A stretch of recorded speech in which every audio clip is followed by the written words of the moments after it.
Diyos ko, may gusto magmarites sa buhay ko. Pagbigyan natin at kawawa naman. Sige, para maintindihan nyo rin kung saan ako nanggagalit, kung saan nanggaling si Angry Doc. Doc, pwede po marinig ang backstory nyo po kasi saan po kayo galing, etc. Curious lang po sa upbringing nyo po. Pilipino, typical naman kasi mga mga marites sa mga Pilipino, no? Galing ako sa Tondo. Yung family ko, actually Nueva Ecija, yung tatay ko from Santa Rosa, Nueva Ecija. Yung nanay ko from Dumaguete. Nagkita sila sa Tondo. Doon ako lumaki sa Tondo, gagalangin hanggang 11 years old. Tapos lumaki ako sa Novaliches, tapos lumipat kami sa South Caloocan. Sa Pisamora, no? Actually sa Pigaloran kami tumira, tapos sa Pisamora ako nag-i-school. Nung graduate ako ng high school sa Pisamora, nag-aaral ako sa Fatima ng pagka-PT. Pag-graduate ko, walang trabaho. Walang kakwenta-kwenta ang PT nung panahon na yun, 1999. Welcome to the unemployment world, sabi nga nila. Tapos, na-meet ko yung ex-wife ko, yung first wife ko, nung time na yon na syempre, na-divorce na kami, dinala ako sa Amerika, nakarating ako Amerika through her.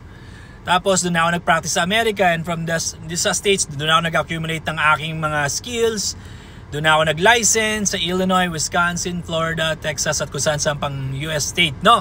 Tapos nag-doctorate ako sa DPT, sa Doctor of Physical Therapy ako sa Utica College sa New York.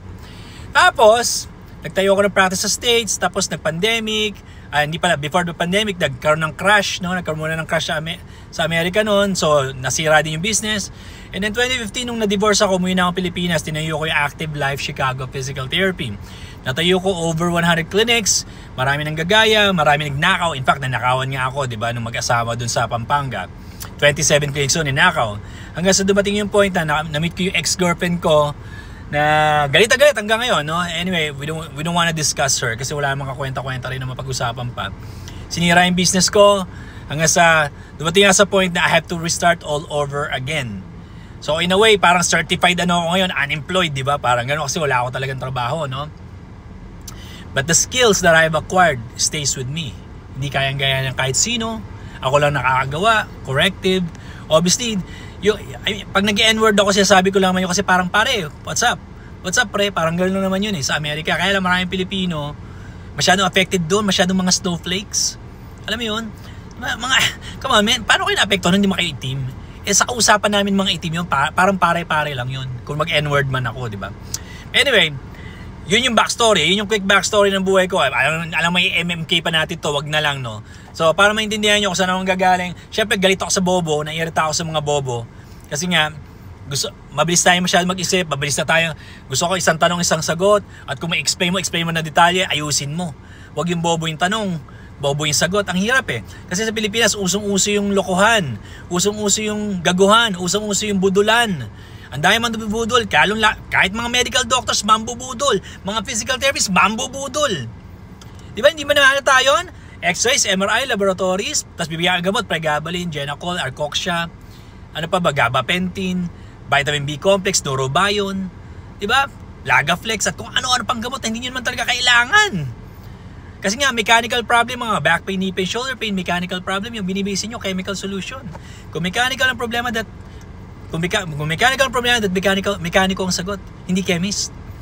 Sa mga physical therapist naman, happy meal combo, hot compress, kuryente, exercises, magmalagay ng machine, ganun pa rin, happy meal combo pa rin. Nagbago lang yung machine pero happy meal pa rin. Dekahon. Hindi kayo gagaling, hindi siya corrective. Unfortunately, since 1965, nagbago lang yung machine pero yun pa rin ang ginagawa. Hot compress, kuryente, exercises. Maaaring madagdagan ng shockwave, maaaring madagdagan ng mga T-car, pero ganun pa rin. Hindi kayo gagaling sa machine. Ang nakapagpagaling, clinician. Alright, anyway, yan yung backstory ko.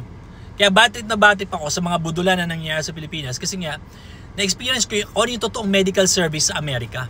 Naintindihan ko na pag ang pasyente lumapit sa iyo, kailangan tulungan mo. Dahil may sinumpaan kami. Hindi lang mga doktor, lahat na may mga PRC license, may sinumpaan kami. At maraming doktor, physical therapist, hindi umaayon, hindi ginagampanan ang sinumpaan nila. Kaya nababadrip ako sa mga stupid, bitch-ass, Pinoy ninjas!